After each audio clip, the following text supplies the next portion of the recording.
दोस्तों, भारत और south Africa के बीच खेले गए दूसरे T20 मुकाबले में तिलक वर्मा ने ऐसा धमाका किया कि मैदान में मौजूद हर फैन दंग रह गया। लेकिन दूसरी तरफ साउथ अफ्रीका के गेंदबाजों ने भी मैच को आखिरी ओवर तक खींच कर रख दिया। पूरा मैच रोमांच से भरा रहा और उसी रोमांच का पूरा हाईलाइट वीडियो हम आपको इस वीडियो में दिखाने वाले हैं। लेकिन दोस्तों, अगर आप भी चाहते हैं कि टीम इंडिया ये सीरीज अपने नाम करे तो इस वीडियो को एक लाइक जरूर कर दें। और अगर आप पहली बार हमारे चैनल पर आए हैं तो चैनल को सब्सक्राइब करके बेल आइकन जरूर दबा लें। तो चलिए दोस्तों, शुरू करते हैं आज के जबरदस्त मुकाबले का पूरा हाल। दोस्तों, भारतीय गेंदबाजों ने शुरुआत में जमकर रन लुटाए और ऐसा लग रहा था कि साउथ अफ्रीका आसानी से 200 के करीब स्कोर खड़ा कर देगी। लेकिन फिर बीच में सिर्फ और सिर्फ तिलक वर्मा की दमदार पारी के दम पर भारत मुकाबले में बना रहा। हालांकि बाकी भारतीय बल्लेबाजों ने आज खास प्रदर्शन नहीं किया, इसके बावजूद मुकाबला इतना रोमांचक बन गया कि आखिरी गेंद तक फैंस की धड़कनें तेज बनी रहीं। तो चलिए जानते हैं कि आखिर इस शानदार मुकाबले में क्या-क्या हुआ और कैसे भारतीय टीम अंत तक संघर्ष करती हुई नजर आई। सबसे पहले बात करते हैं टॉस की। दोस्तों, आज के इस उच्च दबाव वाले मुकाबले में सिक्का हवा में उछाला सूर्य कुमार यादव ने और किस्मत ने उनका साथ दिया। सूर्या ने टॉस जीत लिया और उनके चेहरे पर खुशी बिल्कुल साफ झलक रही थी। टॉस जीतकर उन्होंने पहले गेंदबाजी करने का फैसला किया। भारतीय टीम बिना किसी बदलाव के मैदान पर उतरी। वहीं साउथ अफ्रीका की टीम ने आज अपने प्लेइंग 11 में कई बड़े बदलाव किए। टीम में रीजा हेंड्रिक्स, जॉर्ज लिंडे और ऑटनिल बाटमैन जैसे खिलाड़ियों को शामिल किया गया। साउथ अफ्रीका की तरफ से रीजा हेंड्रिक्स और क्विंटन डी कॉक ओपनिंग करने आए और दोस्तों, पहले ही ओवर में डी कॉक ने अपनी मंशा जाहिर कर दी। पहले ओवर की 5वीं गेंद पर उन्होंने एक गजब का शॉट खेला और डीप स्क्वायर लेग के ऊपर से गेंद को सीधे स्टैंड में भेज दिया। शुरुआत ही इतनी विस्फोटक कि भारतीय गेंदबाजों के होश उड़ गए। इसके बाद तीसरा ओवर लेकर आए अर्शदीप सिंह, लेकिन यहां भी क्विंटन डी कॉक का जलवा जारी रहा। उनके ओवर की पहली ही गेंद पर डी कॉक ने एक जोरदार पुल शॉट खेला और गेंद स्क्वायर लेग की तरफ बाउंड्री लाइन पार कर गई। इसी ओवर की तीसरी गेंद पर डी कॉक ने एक और विस्फोटक छक्का जड़ दिया और बैकवर्ड स्क्वायर लेग के ऊपर से गेंद को 81 मीटर दूर स्टैंड में पहुंचा दिया। डी कॉक आज किसी अलग ही मोड में बल्लेबाजी कर रहे थे। वहीं रीजा हेंड्रिक्स भी पीछे नहीं रहे। चौथे ओवर की तीसरी गेंद पर जसप्रीत बुमराह की गेंद को उठाकर उन्होंने भी स्क्वायर लेग के ऊपर से छक्का ठोक दिया। इसके बाद इसी ओवर की आखिरी गेंद पर डी कॉक ने फिर बड़ा शॉट मारा और बुमराह के एक ही ओवर में 16 रन जोड़ दिए। इससे भारतीय टीम पर शुरुआती दबाव और बढ़ गया। इसके बाद कप्तान सूर्य कुमार यादव ने गेंदबाजी में बदलाव किया। 5वां ओवर लेकर आए वरुण चक्रवर्ती और बस फिर क्या, चक्रवर्ती ने आते ही अपने स्पिन जाल में रीजा हेंड्रिक्स को फंसा लिया। पहली ही गेंद पर रीजा हेंड्रिक्स बोल्ड हो गए और भारत को पहली बड़ी सफलता मिल गई। चक्रवर्ती की तीखी गुगली को हेंड्रिक्स पढ़ ही नहीं पाए और सिर्फ 10 गेंदों में 8 रन बनाकर पवेलियन लौट गए। सूर्य कुमार का गेंदबाजी बदलाव यहां बिल्कुल सटीक साबित हुआ। इसके बाद छठे ओवर में अक्षर पटेल को गेंद थमाई गई। ओवर की तीसरी गेंद पर नए बल्लेबाज एडन मार्करम ने खूबसूरत बैकफुट शॉट लगाकर चौका जड़ा और अपनी पारी की शानदार शुरुआत की। वहीं ओवर की आखिरी गेंद पर क्विंटन डी कॉक ने एक बार फिर अपना तूफानी रूप दिखाया और अक्षर पटेल की गेंद को स्टैंड में भेजकर छक्का जड़ दिया। इसी के साथ पावर प्ले समाप्त हुआ और साउथ अफ्रीका का स्कोर 50 रन के पार पहुंच चुका था। साउथ अफ्रीका की टीम की पारी आगे बढ़ती रही और 7वें ओवर में भी क्विंटन डी कॉक ने अपनी शानदार बल्लेबाजी जारी रखते हुए हार्दिक पांड्या के सामने एक बेहतरीन चौका जड़ दिया। गेंद को उन्होंने इतनी खूबसूरती से टाइम किया कि बाउंड्री पर खड़े 2 फील्डर देखते ही रह गए और गेंद आसानी से सीमा रेखा के पार चली गई। इसके बाद भी डी कॉक का आक्रामक अंदाज कम नहीं हुआ और उन्होंने शानदार बल्लेबाजी करते हुए अपना बेहतरीन अर्धशतक भी पूरा कर लिया। मात्र 25 गेंदों में उन्होंने अपने T20 अंतर्राष्ट्रीय करियर की 17वीं 50 ठोक डाली और भारतीय गेंदबाजों पर पूरा दबाव बना दिया। हाफ सेंचुरी के बाद भी डी कॉक रुके नहीं। 10वें ओवर की पहली ही गेंद पर अक्षर पटेल की गेंद को उन्होंने डाउन द ग्राउंड एक लंबे शॉट में बदल दिया और 93 मीटर दूर स्टैंड में गेंद को भेज दिया। ये छक्का इस मैच के सबसे बड़े छक्कों में से एक था। इसके बाद छक्कों की बरसात जारी रही और 11वें ओवर की पहली ही गेंद पर भी डी कॉक ने एक और धमाकेदार शॉट खेला। सामने की तरफ गेंद को बाउंड्री लाइन के पार हवा में उड़ाते हुए एक और शानदार छक्का जड़ दिया और अफ्रीका के स्कोरबोर्ड को तेजी से आगे बढ़ा दिया। इस बीच डगआउट से गौतम गंभीर ने इशारा किया कि स्पिन गेंदबाजी वापस लाई जाए, यानी वरुण चक्रवर्ती को गेंद थमाई जाए। सूर्य कुमार यादव ने तुरंत उनका इशारा समझा और 12वां ओवर चक्रवर्ती को सौंप दिया। लेकिन यहां एडन मार्करम ने दूसरे ही गेंद पर एक बेहतरीन शॉट खेला और गेंद को 77 मीटर दूर स्टैंड में पहुंचा दिया। वरुण चक्रवर्ती पर यह पहला बड़ा प्रहार था। तीसरी गेंद पर मार्करम ने फिर बड़ा शॉट खेला और इस बार लॉन्ग ऑन के ऊपर से गेंद को 6 रनों के लिए बाउंड्री लाइन के बाहर भेज दिया। बैक टू बैक 2 छक्कों के साथ मार्करम ने चक्रवर्ती पर दबाव बढ़ा दिया। लेकिन वरुण चक्रवर्ती भी पीछे हटने वालों में से नहीं है। ओवर की आखिरी गेंद पर उन्होंने शानदार वापसी करते हुए मार्करम को बड़े शॉट की कोशिश में कैच करवाया। गेंद सीधी अक्षर पटेल के हाथों में गई, जिन्होंने बेहतरीन कैच पकड़ते हुए एडन मार्करम की 26 गेंदों पर 29 रनों की पारी का अंत किया। भारत को एक और महत्वपूर्ण सफलता मिल गई। इसके बाद डेवॉल्ट ब्रेविस मैदान पर आए और 13वें ओवर की चौथी गेंद पर आते ही उन्होंने एक शानदार स्ट्रोक खेला। मिड ऑफ के ऊपर से बाउंड्री लाइन पार कराते हुए उन्होंने अपनी पारी का पहला चौका जड़ा और संकेत दिया कि वे भी आक्रामक अंदाज में खेलने आए हैं। दूसरी ओर क्विंटन डीकॉक का तूफान अभी भी जारी था। 14वें ओवर की दूसरी गेंद पर उन्होंने हार्दिक पांड्या की गेंद को लॉन्ग ऑफ की तरफ खूबसूरत तरीके से चौके में तब्दील कर दिया। हार्दिक पांड्या के इसी ओवर की चौथी गेंद पर भी डीकॉक रुके नहीं और उन्होंने बैकवर्ड स्क्वायर लेग के ऊपर से एक और बड़ा छक्का जड़ दिया। उनकी पारी का ये 7वां छक्का था और वे पूरी तरह से भारतीय गेंदबाजों पर हावी थे। इसके तुरंत बाद ब्रेविस ने भी अपने तेवर दिखा दिए। 15वें ओवर की 5वीं गेंद पर उन्होंने लॉन्ग ऑफ की दिशा में एक बड़ा शॉट लगाया। वहां पर शुभमन गिल ने कैच पकड़ने की कोशिश की, लेकिन उनका पैर बाउंड्री लाइन को छू गया और ब्रेविस को एक शानदार छक्का मिल गया।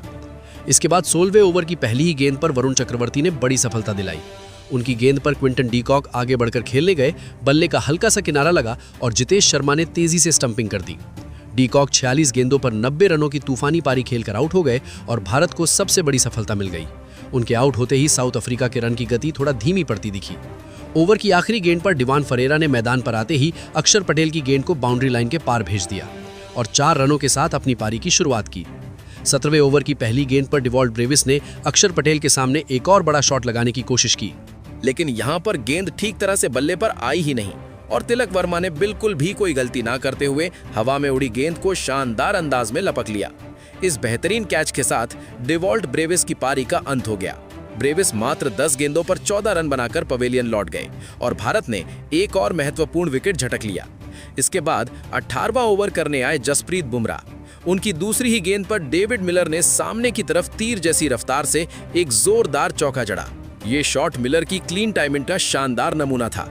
यही नहीं, इस ओवर की 5वीं गेंद पर भी मिलर ने बुमराह की फुल टॉस गेंद को मौका बनाते हुए कवर की दिशा में शानदार चौके में बदल दिया। बुमराह के इस ओवर में लगातार 3 चौके लगे और साउथ अफ्रीका ने रन रफ्तार पूरी तरह तेज कर दी। फिर आया 19वां ओवर, जो लेकर आए अर्शदीप सिंह। उनकी पहली ही डिलीवरी फुल टॉस रही और डेवन फरेरा ने इस पर कोई रहम ना दिखाते हुए लॉन्ग ऑन के ऊपर से शॉट खेलकर एक और दमदार छक्का जड़ दिया। इसके बाद इसी ओवर की चौथी गेंद पर भी डेविड मिलर ने अर्शदीप की फुल टॉस डिलीवरी को मिड विकेट के ऊपर से स्टैंड में भेजकर एक बेहतरीन छक्का जड़ दिया। फिर शुरू हुआ आज के मुकाबले का आखिरी यानी 20वां ओवर। इस ओवर की दूसरी गेंद पर भी डेवॉन फरेरा ने अपनी आतिशी बल्लेबाजी जारी रखते हुए जसप्रीत बुमराह की गेंद को हवा में उठाया और गेंद सीधे स्टैंड में जा गिरी। इस छक्के के साथ साउथ अफ्रीका का स्कोर 200 के पार पहुंच गया और अफ्रीकी बल्लेबाजों ने दिखा दिया कि आज उनका दिन कितना जबरदस्त रहा। 20वें ओवर की चौथी गेंद भी यूं ही नहीं गई। फरेरा ने फिर से एक बड़ा शॉट खेला और इस बार गेंद डीप स्क्वायर लेग के ऊपर से पूरे 96 मीटर दूर स्टैंड में जा गिरी। उन्होंने अपनी पारी में एक और शानदार छक्का जोड़ा और भारतीय गेंदबाजों को बैकफुट पर धकेल दिया। आखिरी गेंद पर एक शानदार सिंगल लेते हुए साउथ अफ्रीका ने निर्धारित 20 ओवर में 4 विकेट खोकर 213 रनों का विशाल स्कोर खड़ा कर दिया। यानी भारत के सामने जीत के लिए अब 214 रनों का पहाड़ जैसा लक्ष्य था। अब शुरू हुई भारतीय टीम की पारी। ओपनिंग करने उतरे अभिषेक शर्मा और शुभमन गिल। अभिषेक शर्मा ने आज आते ही कमाल कर दिया। पहले ओवर की तीसरी गेंद पर उन्होंने एक्स्ट्रा कवर के ऊपर से बेहद खूबसूरत शॉट खेलकर अपनी पारी की धमाकेदार शुरुआत की। लेकिन दूसरी तरफ शुभमन गिल आज भी अपने खाते में रन नहीं जोड़ पाए। पहले ही ओवर की 5वीं गेंद पर उनके बल्ले से मोटा किनारा लगा और गेंद सीधी रेजा हेंड्रिक्स के हाथों में चली गई। इस तरह भारत को शुरुआती ओवर में ही पहला बड़ा झटका लग गया। गिल को लगातार मौके दिए जा रहे हैं, लेकिन लगातार वे फ्लॉप साबित हो रहे हैं। आज तो वो गोल्डन डक पर ही आउट होकर चलते बने और भारतीय दर्शकों को फिर से निराश कर गए। दूसरे ओवर की शुरुआत भी धमाकेदार रही। अभिषेक शर्मा ने इस ओवर की पहली ही गेंद को मिड विकेट के ऊपर से स्टैंड में पहुंचाकर एक शानदार छक्का जड़ दिया और भारत की उम्मीदें जिंदा रखीं। मगर इसी ओवर की आखिरी गेंद पर मार्को यानसन ने अभिषेक को भी पवेलियन भेज दिया। उनकी गेंद पर अभिषेक के बल्ले का बाहरी किनारा लगा और गेंद सीधे क्विंटन डीकॉक के रातों में चली गई। अभिषेक 8 गेंदों पर 17 रन बनाकर आउट हुए और भारत दूसरी बार बड़ा झटका झेल गया। इसके बाद अक्षर पटेल ने खेल को संभालने की कोशिश की और तीसरे ओवर की आखिरी गेंद पर शानदार एक्स्ट्रा कवर ड्राइव खेलते हुए अपनी पारी का पहला चौका जड़ा। चौथे ओवर की शुरुआत भी रोमांचक रही। इस ओवर की पहली ही गेंद पर सूर्य कुमार यादव ने अपने अंदाज में एक बेहतरीन कवर ड्राइव खेला और गेंद को 4 रनों के लिए बाउंड्री लाइन के पार भेजते हुए अपने खाते की शुरुआत की। लेकिन इसके बाद सूर्य कुमार यादव की पारी भी ज्यादा देर टिक नहीं सकी। चौथे ओवर की 5वीं गेंद पर उनके बल्ले से भी बाहरी किनारा लगा और एक बार फिर क्विंटन डिकॉक ने हवा में उछलकर शानदार कैच पकड़ लिया। हालांकि ऑन फील्ड अंपायर ने उन्हें आउट नहीं दिया था, लेकिन दक्षिण अफ्रीका ने तुरंत रिव्यू ले लिया। रिव्यू सफल रहा और सूर्य कुमार यादव सिर्फ 4 गेंदों पर 5 रन बनाकर पवेलियन लौट करे। इसके बाद सिम्पाला की गेंद पर तिलक वर्मा ने अपने शानदार टाइमिंग का कमाल दिखाते हुए एक जोरदार शॉट खेला और गेंद को एक्स्ट्रा कवर के ऊपर से 4 रनों के लिए बाउंड्री पार भेज दिया। ये उनके बल्ले से निकला एक और बेहतरीन चौका था। इसी ओवर की 5वीं गेंद पर तिलक ने फिर से कमाल दिखाया और इस बार लॉन्ग लेग के ऊपर से गेंद को स्टैंड में पहुंचाकर एक शानदार छक्का जड़ दिया। तिलक ने साफ कर दिया कि मुकाबला अभी भी पूरी तरह जिंदा है। इसके बाद अक्षर पटेल भी पीछे नहीं रहे और डेवॉन फरेरा की गेंद पर लॉन्ग ऑन के ऊपर से एक बेहतरीन छक्का जड़ते हुए भारतीय टीम की उम्मीदें फिर से जगाईं। दोनों बल्लेबाजों ने मिलकर टीम इंडिया की पारी को संभालना शुरू किया। 7वें ओवर की चौथी गेंद पर तिलक वर्मा ने फिर से फरेरा के खिलाफ एक जोरदार शॉट खेला और गेंद को बैकवर्ड पॉइंट की दिशा में 4 रनों के लिए भेज दिया। ये भी बेहद शानदार चौका था। इधर 8वां ओवर डालने आए बैट्समैन और उनकी तीसरी गेंद पर भारतीय टीम को एक और बड़ा झटका लग गया। रेजा हेंड्रिक्स ने हवा में गई गेंद को शानदार तरीके से पकड़ लिया और अक्षर पटेल की पारी खत्म हो गई। अक्षर पूरी तरह सेट थे, लेकिन तेज खेलने के दौरान आउट हो गए। 21 गेंदों पर 21 रन बनाकर अक्षर पवेलियन लौटे और टीम इंडिया दबाव में आ गई। इसके बाद 10वें ओवर की 5वीं गेंद पर सिम्पाला की गेंद को तिलक वर्मा ने पुल शॉट के जरिए लॉन्ग लेग के ऊपर से स्टैंड में पहुंचा दिया। एक और कमाल का छक्का जोड़ते हुए उन्होंने भारतीय टीम को मजबूत रखने की कोशिश जारी रखी। फिर इनके बल्ले से एक जबरदस्त रिवर्स स्वीप भी देखने को मिला, जब उन्होंने गेंद को खूबसूरती से बाउंड्री पार भेज दिया। इस लाजवाब शॉट ने स्टेडियम की रौनक ही बदल दी, लेकिन बीच में कुछ ओवरों पर रन गति थोड़ी धीमी पड़ गई। तभी 13वें ओवर की पहली गेंद पर हार्दिक पांड्या ने आते ही अपना दम दिखाया और एक शानदार छक्का लगाया। 16 गेंदों तक सहज खेलते रहने के बाद ये उनका पहला बड़ा शॉट था। इसके बाद तिलक वर्मा ने 14वें ओवर की तीसरी गेंद पर अपना क्लास दिखाते हुए स्लॉग स्वीप के जरिए एक और बेहतरीन चौका जड़ा और इसी शानदार शॉट के साथ 27 गेंदों पर अपना दमदार अर्धशतक पूरा कर लिया। टीम इंडिया के लिए वो अकेले ऐसे बल्लेबाज नजर आए जो आज स्थिति के हिसाब से बेहतरीन बल्लेबाजी कर रहे थे, लेकिन जीत के लिए रन रेट अब 16 के आसपास पहुंच चुका था और दबाव बढ़ता जा रहा था।